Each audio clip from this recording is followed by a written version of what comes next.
이 상속세 세무조사 과정에서 가족 간 계좌이체 내역이 이제 확인이 되면은 일단 이제 국세청에서 증여로 추정을 합니다. 국세청이 이 계좌이체 내역을 증여로 볼 테니까 억울하면은 납세자가 먼저 이 계좌이체 내역이 증여가 아니라는 사실을 먼저 입증을 해라는 거죠. 기본적으로 유죄 추정의 원칙이기 때문에 억울하면 납세자가 직접 입증을 해야지 이 억울하게 증여세가 과세되는 그런 일을 피할 수 있습니다.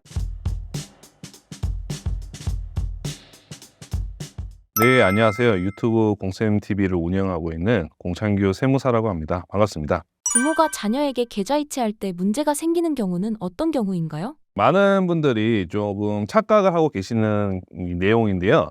우리가 이제 계좌이체를 하면은 이제 이것이 국세청에 이제 자동으로 통보가 된다든지 그런 시스템이 있는 줄 알고 계시는 분들이 많습니다. 하지만 이 계좌이체는 국세청에 자동으로 통보되는 시스템 자체가 없습니다. 그래서 여러분들이 아무리 이렇게 가족 간에 수억 원을 계좌이체 하더라도 그것이 일단은 당장에는 국세청이 이제 그 조회를 한다거나 이제 그럴 수 없기 때문에 당장에는 문제가 되지 않습니다. 이 아무리 국세청이라고 해도 이 계좌이체 내역은 금융정보보호법 때문에 국세청 또 함부로 이 국민들의 계좌이체 내역을 조사를 할 수는 없거든요. 그래서 이제 국세청이 여러분의 계좌이체 내역을 조사를 하려면은 이 명분이 있어야 돼요. 그래서 이 국세청에게 명분이라고 한다면은 당연히 세무조사겠죠. 그래서 이제 여러분들이 세무조사를 받지 않는 이상 계좌이체 내역을 국세청이 알 수 있는 방법도 없고 가족 간 계좌이체가 문제가 될 그런 경우도 없습니다. 그러면은 국세청이 이제 어떤 경우에 이렇게 이제 세무조사를 해서 이 가족 간 계좌이체 내역을 확인을 하게 되느냐? 그것은 이제 가장 큰 경우가 그 상속세 세무조사입니다. 이 우리가 상속세는 고인의 상속재산뿐만 아니라 과거 이제 10년간 상속인에게 증여를 해준 재산까지 모두 포함을 해서 상속세를 과세를 하는데요. 상속세를 과거 10년간 증여재산까지 합산해서 계산을 하다 보니까 이 상속세를 제대로 계산을 하려면은 과세를 하려면은 10년간의 그 증여된 재산이 있는지 확인을 해야겠죠. 그렇기 때문에 고인과 이제 상속인 간의 계좌이체 내역을 10년간의 계좌이체 내역을 확인을 하게 되는데요. 이 상속세 세무조사 과정에서 가족 간 계좌이체 내역이 이제 확인이 되면은 일단 이제 국세청에서 증여로 추정을 합니다. 이 추정이라는 단어가 좀 무서운데요. 이제 그 추정이라는 의미가 뭐냐면은 일단은 국세청이 이 계좌이체 내역을 증여로 볼 테니까 억울하면은 납세자가 먼저 이 계좌이체 내역이 증여가 아니라는 사실을 먼저 입증을 해라는 거죠. 그래서 이제 세법에서는 이 무죄 추정의 원칙이 없습니다. 기본적으로 유죄 추정의 원칙이기 때문에 억울하면 납세자가 직접 입증을 해야지 이 억울하게 증여세가 과세되는 그런 일을 피할 수 있습니다. 네, 그래서 이 상속세 세무조사 과정에서 여러분들이 이제 가족 간의 계좌이체 내역이 발견이 된다면은 그 증여가 아니라는 사실을 먼저 입증하지 못하면 증여세가 과세될 수 있다. 이렇게 하시면 되겠습니다. 상속세 세무조사에서 몰래 계좌이체 받은 내역이 발견되면 어떻게 되나요? 나중에 이제 뒤늦게 이 상속세 세무조사 과정에서 예를 들어서 이제 9년 전에 증여받은 이제 사실이 발견이 됐다.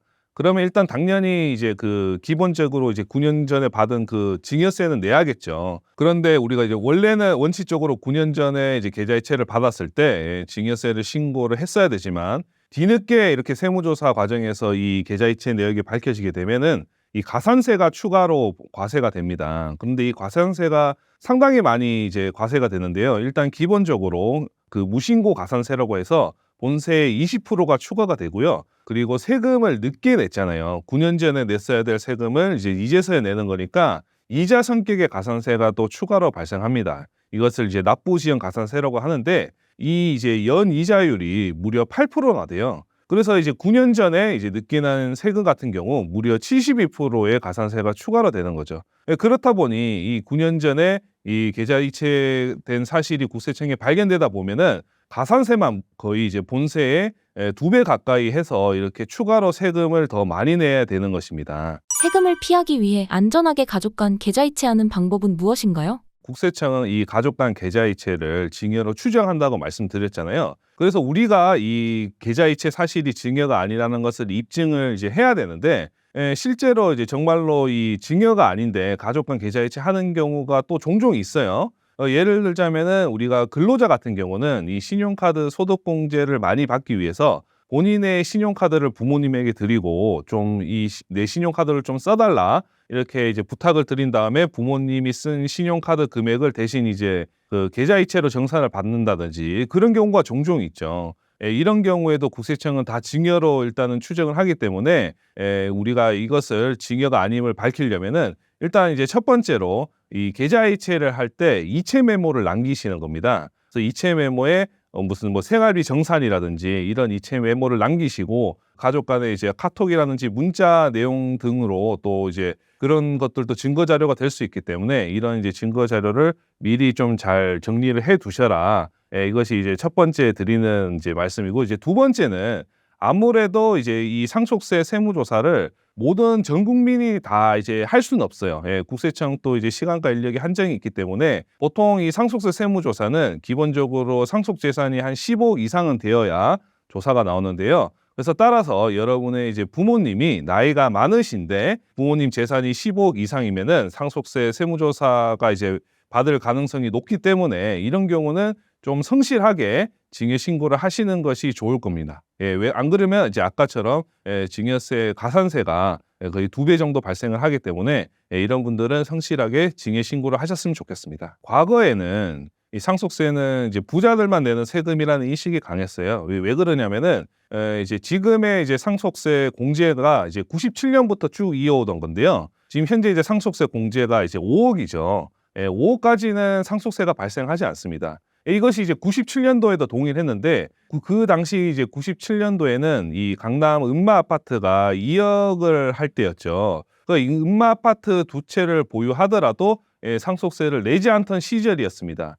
그런데 이 우리가 이제 그동안 거의 이제 20년 가까이 물가는 이제 꾸준하게 이렇게 급하게 이제 상승을 해왔는데 이 상속 공제는 거의 이제 20년 동안 계속 이제 5억으로 쭉 유지가 되어 왔던 거죠. 그래서 이제 과거에는 부자들만 내던 세금이 현재는 이제는 서민들도 이 상속세를 걱정해야 되는 시대가 왔습니다. 그래서 이제 작년 기준으로 이제 상속세를 이제 신고 납부하신 인원이 이제 연간 2만 명 이상을 돌파를 하였죠. 네, 그래서 이제 더 이상 상속세가 부자들만의 세금이 아니다라는 말씀을 드리고 싶습니다. 네, 그래서 이렇게 상속세 부담이 심해지자 이제 정부에서 상속세 부담을 좀 낮춰주려고 이제 유산세에서 유산취득세를 도입하겠다는 건데요. 그래서 이 유산취득세를 도입을 하게 되면은 기본적으로 상속세 부담이 좀 낮아집니다. 왜 그러냐면은 현재의 지금 이제 상속세 구조에서는 상속인이 몇 명이든 간에 상속 재산에 대해서 이제 일괄적으로 세금을 과세를 하거든요. 그래서 예를 들면은 이제 상속 재산이 30억이다. 근데 이제 상속인이 한 5명이에요. 이 상속인이 5명이든 1명이든 이 상속 재산이 30억이면은 그냥 30억 자체에 대해서 일괄적으로 세금을 부과합니다. 그렇다 보니까 이 상속세가 많이 발생하는 거죠. 우리가 이제 상속세는 상속 재산에 따라서 이제 상속세율이 올라가는데요. 이제 상속세율은 이제 1억까지는 10%인데 30억을 초과하면 무려 이제 50%까지 올라가게 됩니다. 그런데 이렇게 일괄적으로 이 상속 재산에 대해서 상속세를 부과하다 보니까 당연히 이제 상속세율이 높게 적용이 되겠죠. 그래서 이제 현재 이 상속세 과세 체제에서는 상속세가 많이 발생할 수밖에 없는 겁니다. 그런데 이것이 이제 유산취득세로 변경이 되게 되면은 이 그 각자 이제 상속인들이 본인이 받는 이 상속 재산에 대해서 각자 따로 상속세를 과세를 하게 되거든요. 그래서 예를 들어서 이제 30억을 5명에서 상속을 받게 된다. 그럼 일단 이제 기본적으로 이 상속인마다 5억씩 이제 공제가 됩니다. 그래서 30억을 5명이서 이제 나눠 갖게 되면 6억씩 받게 되는 거죠. 그런데 이제 그 6억 중에서 5억을 공제하고 1억에 대해서만 상속세가 과세되다 보니까 또 이제 세율이 확 낮아지게 되죠. 상속받는 상속인마다 세율을 따로 적용을 하게 되기 때문에 이 상속세율이 낮아지는 효과가 있습니다. 그래서 유산세에서 유산취득세로 변경이 되게 되면은 상속세 부담이 이제 확 줄어들게 되는 거죠.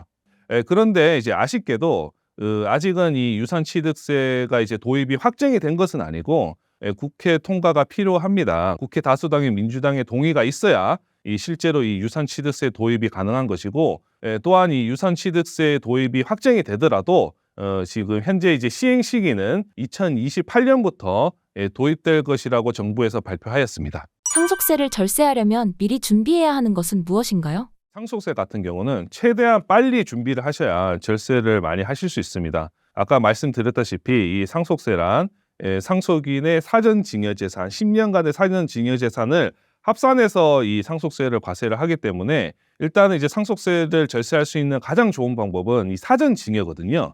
예를 들어 이제 부모님 재산이 이제 30억인데 내가 5억을 증여를 받았어요. 그럼 내가 이제 5억을 증여를 안 받고 이제 30억 전체를 상속받았다면은 이 세율이 50%잖아요. 그런데 내가 일부 재산이 5억을 증여받았으면은 이때는 이제 5억에 대해서는 이 세율이 20%거든요. 그러니까 50%냐 20%냐 이 사전 증여를 통해서 50% 세금을 낼 것을 이 20% 세금을 낼 수 있다는 거죠. 그런데 이 사전 증여를 통해서 상속세 절세 효과를 보려면은 이 10년 이전에 증여를 하셔야 되는 겁니다. 부모님이 돌아가시기 10년 훨씬 이전에 증여를 해야 이것이 이제 사전 증여 재산으로 상속세 과세가 되지 않기 때문에 절세 효과가 있거든요. 그러니까 이제 부모님이 당장 돌아가실 때 이 증여를 하는 것은 아무런 이제 절세 효과가 없기 때문에 부모님이 최소한 이제 60대 후반이나 70대 초반이실 때 그때부터 이제 상속세를 대비를 하셔서 미리 이제 일부 재산을 증여를 하신다면은 이 사전 증여에 대한 이제 절세 효과를 보실 수 있을 겁니다. 그다음 이제 두 번째로 이제 아이러니하게 이 상속세는 부모에게 효도를 하면은 이 절세하는 효과가 없어요. 그래서 좀 불효자가 되어야 오히려 절세를 할 수 있다. 이런 식으로 이제 업계에서는 이렇게 말을 하는데 그 이제 의미가 뭐냐면은 예를 들어서 이제 부모님이 그 재산이 그 주택 한 채뿐이고 그 금융 재산은 전혀 없습니다. 부모님이 이제 금융 재산이 없다면 자녀들이 당연히 부모님에게 생활비나 용돈을 드리거나 뭐 병원비를 부담하거나 이렇게 해야겠죠. 부모님을 모셔야 되니까. 하지만 이제 자녀들이 부모님 대신에 이렇게 부담한 생활비나 뭐 용돈 이런 병원비들은 상속세에서 아무런 이제 공제 혜택이 없습니다. 만약에 부모님 재산이 이 부동산 한 채뿐이라면은 부모님이 이 부동산을 담보로 해서 뭐 주택연금을 받는다던가 아니면은 이제 그 자녀가 부모님에게 차용증을 쓰고 오히려 이제 돈을 빌려주는 식으로 이제 부모님한테 드리는 거죠.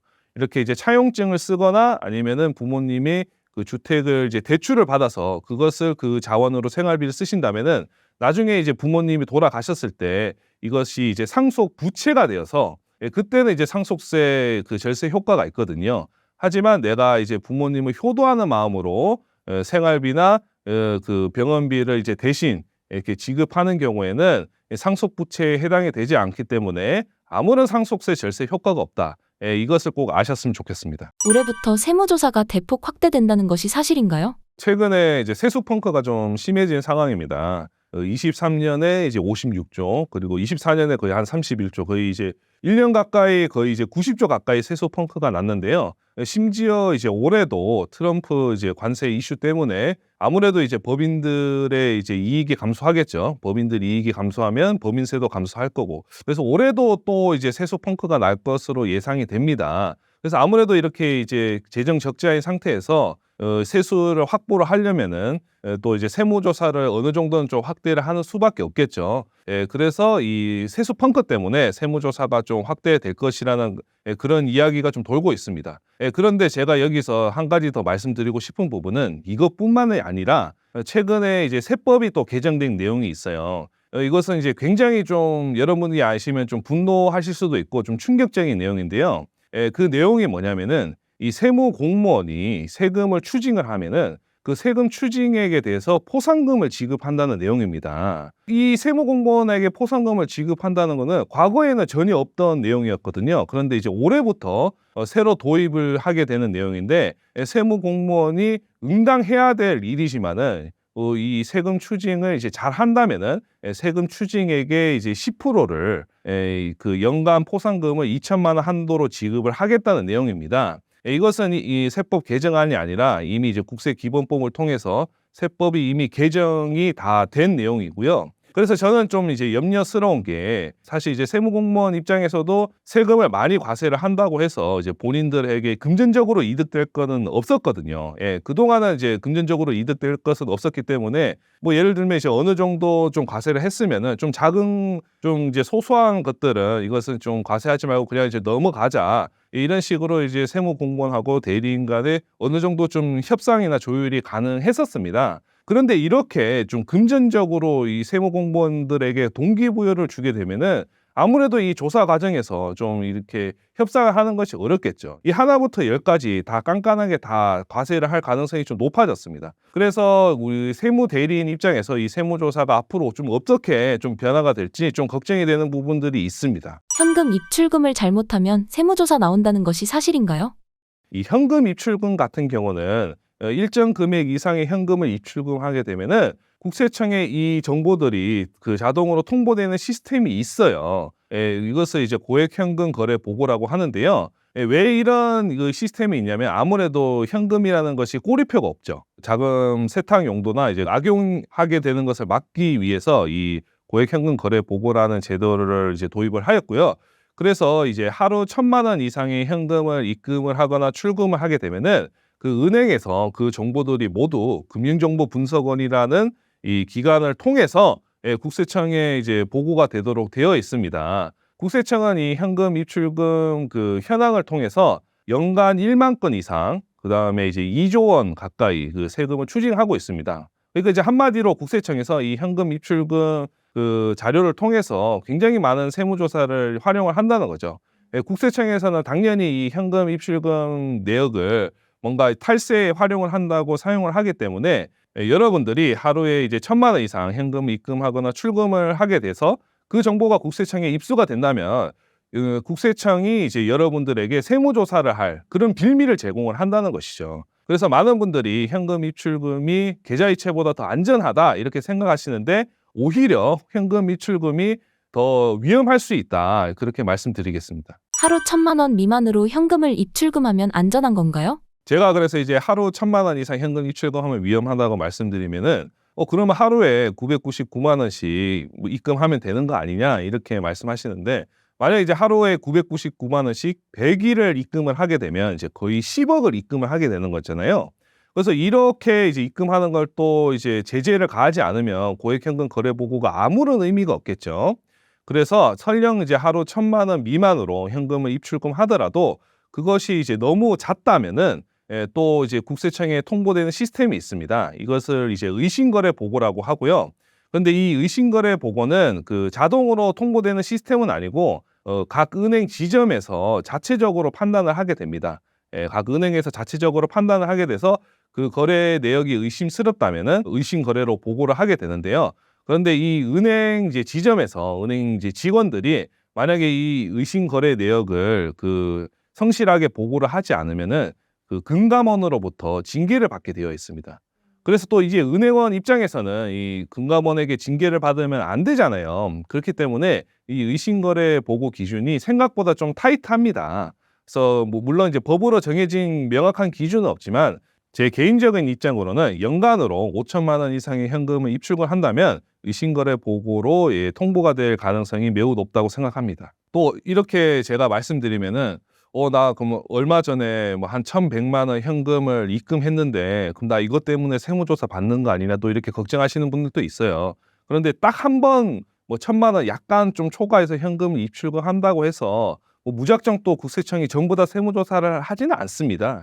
일정 이상 이제 금액을 좀 초과를 해야 당연히 국세청이 세무조사를 나오는 것이고 그런데 아무래도 또 이 세무조사가 좀 확대가 된다면은 그 금액이 좀 낮아지겠죠. 그래서 예를 들면은 이제 과거 같은 경우는 5,000만 원 정도 현금을 입출금했을 때 세무조사가 나왔다면은 뭐 이제는 그 금액이 한 4,000만 원 정도로 좀 낮아져서 현금 입출금 세무조사가 좀 더 확대가 될 가능성이 있으니까 여러분들도 올해부터는 좀 현금 입출금을 좀 조심하셨으면 좋겠습니다. 세무조사를 피하면서 현금을 주는 방법은 무엇인가요? 여러분의 현금 입출금 내역이 국세청에 통보되는 것을 피하시려면은 일단은 여러 은행을 좀 활용하시는 것이 좋습니다.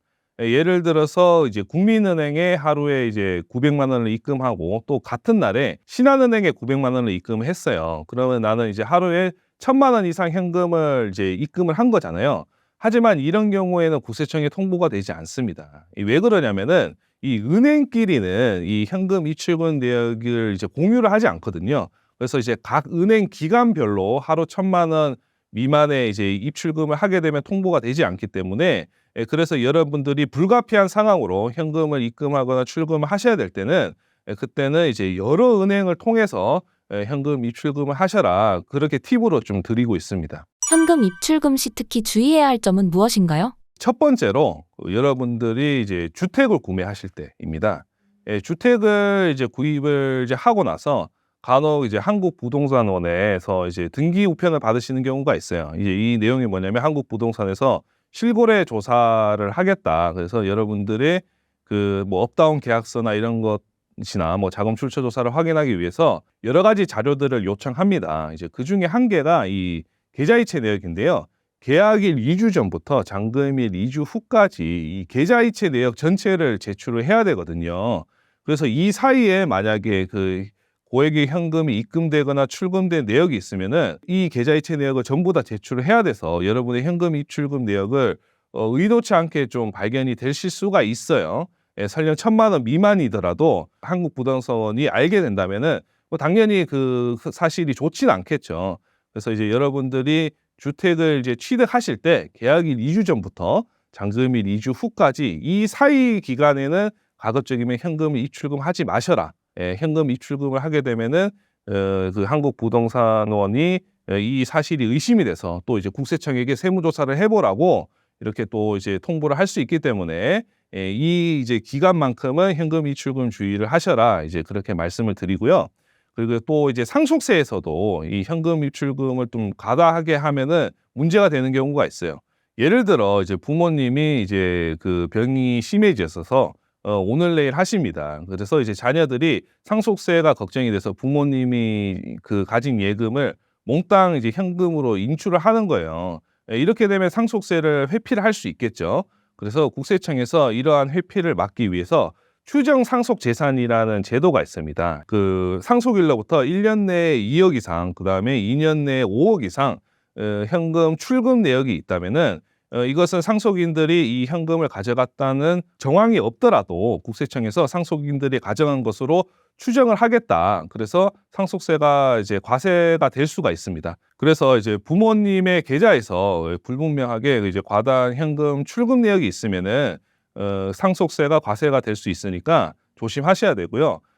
이것은 이제 상속일로부터 2년이 지나가면은 그때는 이제 국세청이 입증을 해야 되거든요. 그래서 상속일로부터 2년 내에는 현금 입출금된 내역을 상속인이 이제 먼저 입증을 해야 되고, 그것이 이제 2년이 지나가면 국세청이 이제 입증을 해야 되니까 부모님의 그 계좌이체 내역에서 만약에 이제 불분명한 입출금 내역이 이제 있다. 그것이 이제 2년 내에 과도한 금액이 있다면은 이 내역을 여러분들이 국세청에게 상세하게 소명을 하지 못한다면은 억울하게 또 상속세를 또 과세당할 수 있다.